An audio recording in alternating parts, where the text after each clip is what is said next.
बिस्मिल्लाहिर्रहमानिर्रहीम। अस्सलाम वालेकुम दोस्तों, मैं उम्मीद करता हूँ आप खैरियत से होंगे। आज के इस व्लॉग में हम मुल्तान में 9 नंबर पर मौजूद एक रिहाइशगाह पीपल्स पार्टी के नज़रियाती कारकुन हैं जो काफ़ी अरसे से पीपल्स पार्टी के साथ वाबस्ता हैं। उनकी रिहाइशगाह काफ़ी खूबसूरत बनी हुई है, तो हम आपको उस रिहाइशगाह का भी विज़िट कराते हैं और उनसे भी इंटरव्यू करते हैं। और उन्होंने एक लाइब्रेरी बनाई हुई है, अपने पास स्टडी करने के लिए किताबें रखी हुई हैं, वो भी देखते हैं और उनसे मालूमात लेते हैं। तो आए चलते हैं, अपने व्लॉग का आगाज़ करते हैं। अस्सलाम वालेकुम। हाँ क्या हाल है? आदर साहब ठीक ठाक हैं? आप खैरियत से हैं? जरा बैठे साथ तशरीफ रखें। शुक्रिया। क्या हाल है? ठीक है आप? खैरियत से? अच्छा सर जी, माशाल्लाह, जब भी हम आए हैं आपके पास, आप कोई ना कोई किताब पढ़ रहे होते हैं। तो ये सर कौन सी किताब पढ़ रहे हैं, हमारे व्यूअर्स को आगाह कर सकते हैं सर? अजीम अलमिया है, कैद अवाम शहीद जुल्फ़िकार अली भुट्टो की लिखी हुई अपनी बुक है। वो बस चंद रोज़ से पहले इनकी जो काफ़ी सारे बुक्स पे मैं स्टडी कर चुका हूँ। शहीद मोहतरमा बेनज़ीर भुट्टो, वो ये ख़ानदान मेरा आइडियल है। तो इस बुक को मैं पढ़ रहा हूँ। पहले भी काफ़ी सारी बुक्स पे स्टडी, क्योंकि भुट्टो ख़ानदान जो है ना मेरा आइडियल है। शुरू से ही मैं इनसे मोहब्बत रखता हूँ, स्टूडेंट दौर से तो आज तक। तो आपने देखा है कि ये पीछे मेरी देखें कि उनकी बड़ी तस्वीर भी लगी हुई है, उनका फरमान भी लिखा हुआ है। और इधर आपको ये नज़र आ रहा होगा कि पीपल्स पार्टी का ये पीपल्स पार्टी का झंडा भी है। ये इस ख़ानदान के बारे में मैं ज़्यादा, वैसे तो मेरे पास बहुत सारी बुक्स पढ़ी हैं, लेकिन इनको मैं ज़्यादा स्टडी करता हूँ। ये मेरा एक अपना शौक़ है। अच्छा सर जी, अपना प्यारा नाम हमारे नाजरीन को बताएं, और जिस जगह 9 नंबर हम बैठे हैं, ये मोहल्ला कौन सा है? मेरा नाम मुबशर ज़ा है। मुबशर ज़ा के नाम से ही मैं पहचाना जाता हूँ। विरक फैमिली से तल्लक है। हमारे आबा जदाद तो आए थे गुजरांवाला से। उसके बाद हमारी गुजरांवाला से 1960 में हमारे वालिदैन जो थे, वो एक जगह है चौक मुंडा न्यार नाम उसका, चौक सर्व शहीद है, हमारी पैदाइश वही की है। तो मैं गुज़श्ता तकरीबन 24 साल से मुल्तान में ही मुकीम हूँ। तो ये मैं जहाँ रह रहा हूँ, ये ईदगाह के साथ है। ये उस्मानाबाद एक कॉलोनी है, कॉलोनी कह लें। तो वहाँ मैं ये रह रहा हूँ। ये जगह जो है मेरी ज़ाती नहीं है, मैं ऐसे गलत बयानी करूँ कि ये मेरी किराए की जगह है। और ये ख़ुद मैंने इसको ख़ुद सेट किया हुआ है। ये आपको ग्रीनरी नज़र आ रही है, और ये पौधों का, ग्रीनरी का मुझे ख़ुद बड़ा शौक़ है। ये पौधों को ख़ुद मैं इनकी देखभाल करता हूँ, 2 टाइम को पानी देता हूँ, इनको टाइम बाकायदा देता हूँ। इनको अपनी औलाद की तरह मैंने रखा हुआ है। इनकी मैं हफ्ते में एक दफ़ा माली बुलाता हूँ, उससे मशवरे लेता हूँ। अगर कोई पौधा ऐसे मर जा रहा है या कोई मसला बन रहा है, तो इस तरह उनकी चौकी वगैरह दिलाता हूँ। और पौधे की ग्रीनरी, ये मुख्तलिफ़ किस्म के आपको पौधे नज़र आ रहे हैं। इसमें आपको अनार का पौधा है, ये फैक्स के पौधे हैं। उसके बाद सर जी, पीपल्स पार्टी से आप कब से वाबस्ता है? मैं क्या वाबस्ता हूँ, मेरी क्या हैसियत है? असल में मेरे वालिद साहब शुरू से ही पीपल्स पार्टी से मोहब्बत रखते थे। मेरे एक चचा थे, वो पीपल्स पार्टी के उस यूनियन काउंसिल जो हमारी है उसके सदर भी रह चुके हैं। वो बड़े पीपल्स पार्टी का जो भी इजलास होता था, ये जब से 1970 से पीपल्स पार्टी बनी है, तो उस वक़्त का वो इनसे है। तो क्योंकि जुल्फ़िकार अली भुट्टो को जो शहादत हुई थी, वो तो मेरी उस वक़्त पैदाइश होगी, जहाँ मैं ज़्यादा मेरी एज 2 या 3 साल होगी। तो उस वक़्त से जब मैंने भुट्टो ख़ानदान के बारे में ये हिस्ट्री पढ़ना शुरू की, देखते रहे, तो ये ख़ानदान जो है ना, ये समझो ना कि एक हमारे दिल में बसता है, और ये मेरा एक आइडियल है। जी, सर के पास अब मेहमान आए हुए हैं, तो इन मेहमानों का भी सर से इंट्रोडक्शन करवाएंगे, पूछेंगे कि सर ये कहाँ से मेहमान तशरीफ़ लाए हैं। अच्छा सर जी, आपके पास मैं देखता हूँ अक्सर मेहमान आए होते हैं, तो आपके पास किस कैटेगरी के लोग आते हैं? आप ख़ुद तो टीचिंग से वाबस्ता है। मसला ये है कि मेरी इस वक्त एज है 44 ईयर्स, और मैंने आज तक अभी तक शादी नहीं की। मैं तन्हा में रहता हूँ, अकेला ही रहता हूँ। तो गुज़श्ता 24 साल से मुल्तान में मुकीम हूँ, तो मेरा हल्का अहबाब काफ़ी है।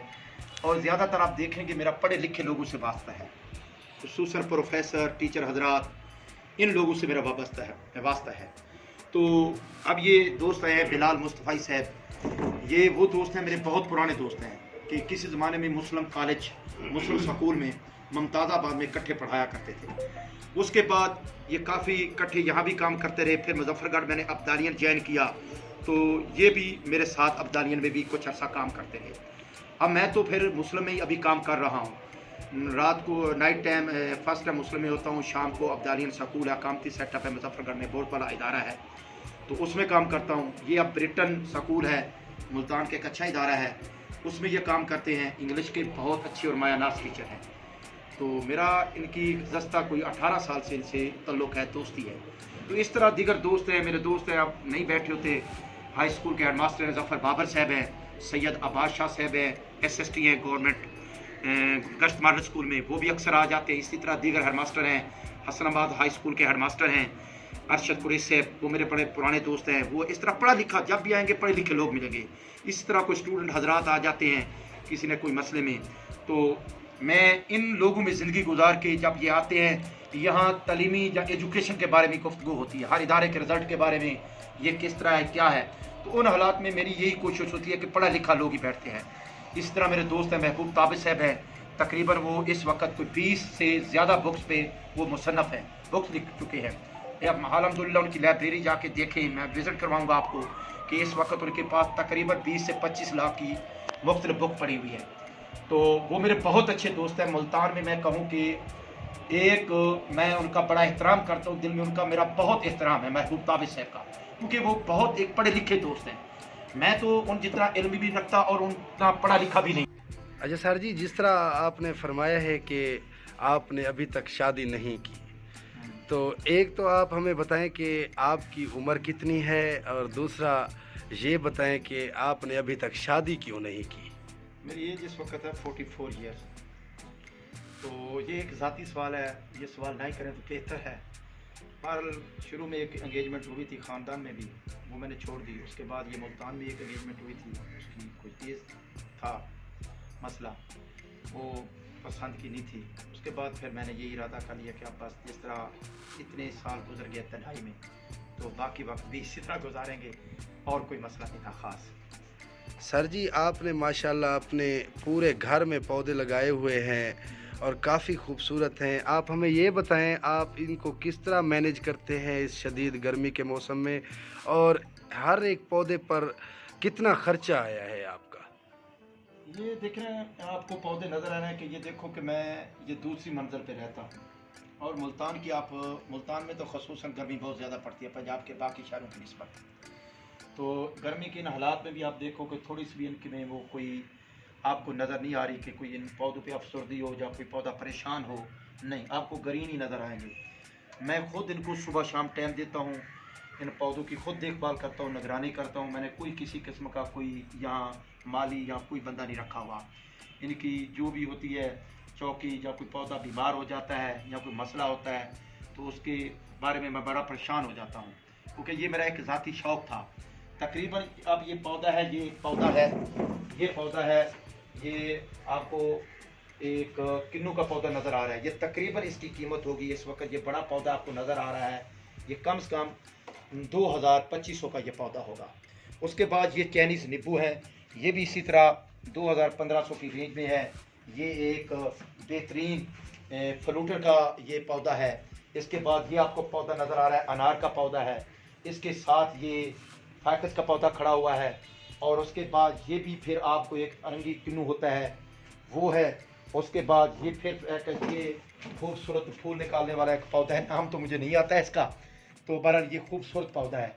ये लीची का पौधा है, और ये आपको देखें आप कितने आपको नज़र आ रहे हैं इस पे लगे हुए। ये बहुत बड़ा पौधा है। कम से कम इसकी लागत होगी इस वक्त, कीमत जो इसकी होगी ये कम से कम 3 से 4 हज़ार कीमत होगी इसकी, मुझे सही तो नहीं पता। और ये फिर चाइनीज़ नींबू है, ये फिर फैकस के पौधे हैं, और इसके बाद ये फैकस के पौधे हैं, ये भी, और ये भी खूबसूरत फूल निकालता है लाइट।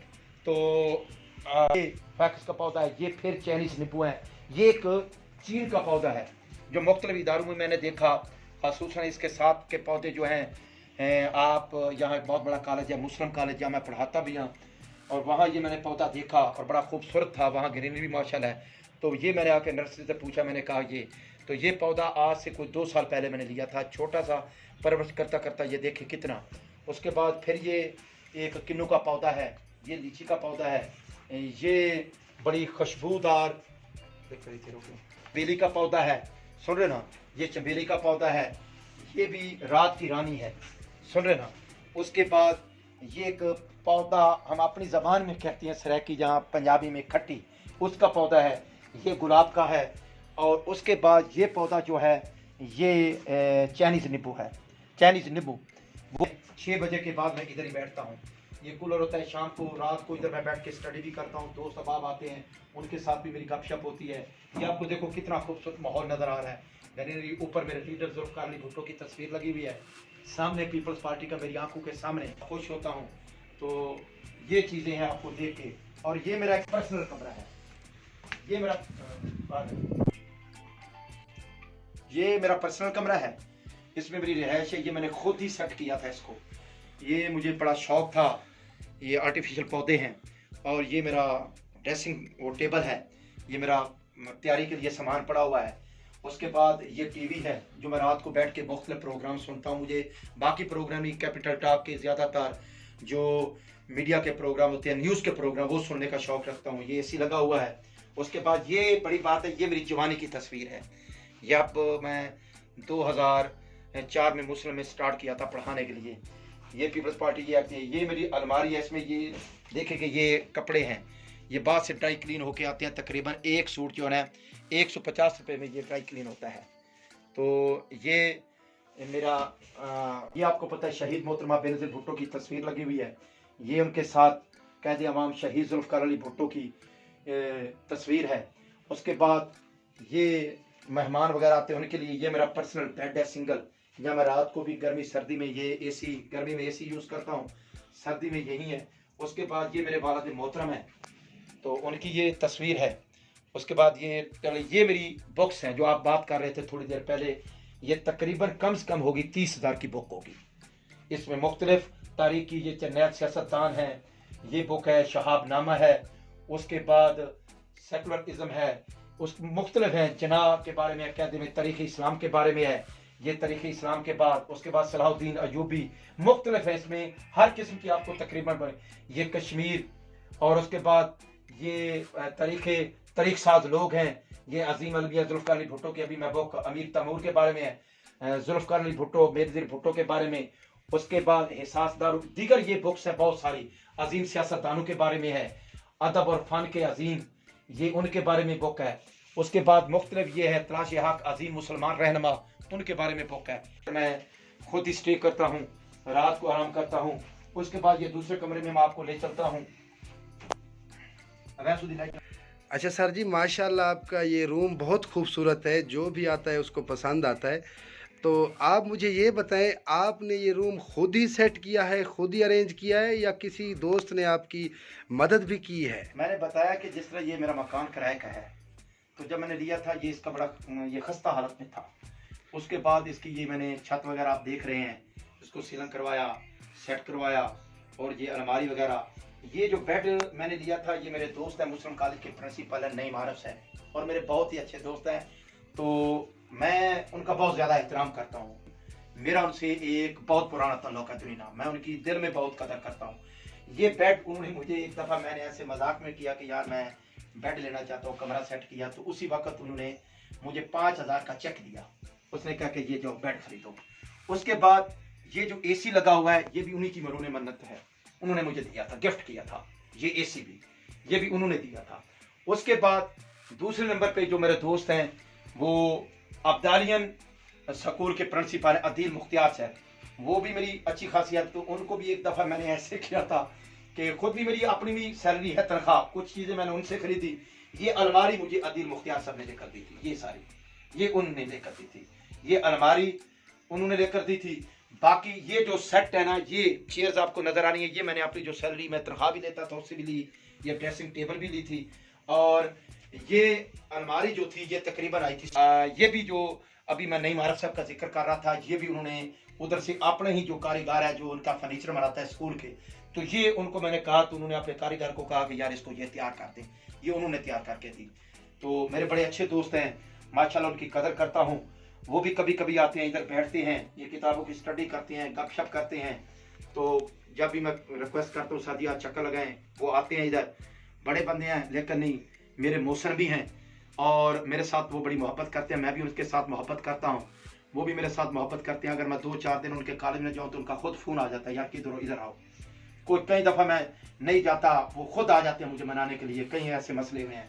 तो इसलिए ये उनकी इसमें बड़ी कंट्रीब्यूशन है, ठीक है ना, ये इस मामले में उनकी। उसके बाद आदिल मुख्तियार साहब की। इस तरह ये टीवी जो था, ये भी जो था, ये मैंने भी अपनी सैलरी जी थी उससे ये परचेज किया था।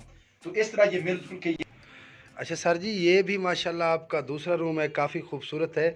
तो ये आपने किस लिए बनाया हुआ ये भी है? मैंने सेट किया था जिस तरह उसकी, इसकी भी छत मैंने खुद लगवाई थी। ये 4 पहियाँ पड़ी हैं, ये सारा कुछ है। ये मुख्तलिफ का भी मेरे कुछ मेहमान गेस्ट वगैरह आ जाते हैं ना, मुख्तलिफ टीचर होते हैं दूर दराज के, उनको गर्मी या सर्दी में स्टे करना पड़ता है, तो ये कमरा उनके लिए है। कोई मेहमान आ जाए तो ये मेहमान को, वो मेरा पर्सनल कमरा है, ये मैंने मेहमानों के लिए रखा हुआ है। तो माशाल्लाह ये देख रहे हैं कि यहाँ भी ज़रूरियात की हर चीज़ पड़ी हुई है। हाँ, ये मेरा किचन है, ये फ्रिज आपको पड़ी हुई है, इसमें तकरीबन हर किस्म की ज़रूरियात की चीज़ होती है। खजूर पड़ी है, आम पड़े हुए हैं और ये लीमू वगैरह पड़े हैं, कोई मेहमान आते हैं। ये शरबत आपको नज़र आ रहा है, ये संदल का शरबत है। इस तरह ये 7 अप की बोतल है और ये कोक की बोतल आपको नज़र आ रही है, कोक की बोतल। तो मेरे पास आपको जैसे मैंने बताया है कि मेहमानों का हर वक्त आना जाना रहता है, होती है, बनती है इसमें ऊपर वाले खाने में। ये सामान पड़ा आपको नज़र आ रहा है। तो मेहमानों का आना जाना रहता है। तो इमरजेंसी हालात में जो भी कोई चीज़ पसंद करता है, इसमें शुगर लेस शरबत भी है, तो उनकी मेहमान नवाजी के लिए ये मैंने सामान रखा हुआ है, मुख्तलिफ शरबत। ये बर्तन है, गिलास वगैरह, अलमारी है, सुने ना, इसमें है, ये बर्तन है, ये किचन है, ये खुद ही मैं इस्तेमाल यूज़ करता हूँ। इसमें मुख्तलिफ ये जूसर मशीन है, ये एनर्जेल का, कोई दोस्त आ जाते हैं वो शरबत पसंद करते हैं, इस तरह ये सारा सामान है। ये मेरा किचन है। उम्मीद है कि आपको मेरी ये छोटी सी रिहाइश, मेरा गरीब खाना, कि एक झोंपड़ी में जहाँ मैं रह रहा हूँ, तो ये आपको यकीनन पसंद आई होगी। तो मैं आपका बड़ा शुक्रगुजार हूँ कि आप तशरीफ़ ले आए हैं। तो अल्लाह ताला आपको खुश रखे, आपका हामी व नासर रहे और मेरे लिए भी दुआ करना। शुक्रिया। अस्सलाम वालेकुम। जी दोस्तों, मैं उम्मीद करता हूँ कि हमारा आज का वीलॉग, हमारा इंटरव्यू जो हमने पीपल्स पार्टी के नज़रियाती कारकुन के साथ किया, उनकी रिहाइशगाह आपको दिखाई, ये पसंद आया होगा। अगर आपको हमारी ये वीडियो पसंद आई है तो मेरे चैनल को ज़रूर सब्सक्राइब करें और साथ में बेल आइकन का बटन होता है उसको प्रेस करें, और ताकि आने वाला नोटिफिकेशन हर वीडियो का आप तक पहुंचता रहे। तो अगली वीडियो का इंतज़ार कीजिएगा, तब तक के लिए इजाज़त दीजिए। अल्लाह हाफ़िज़।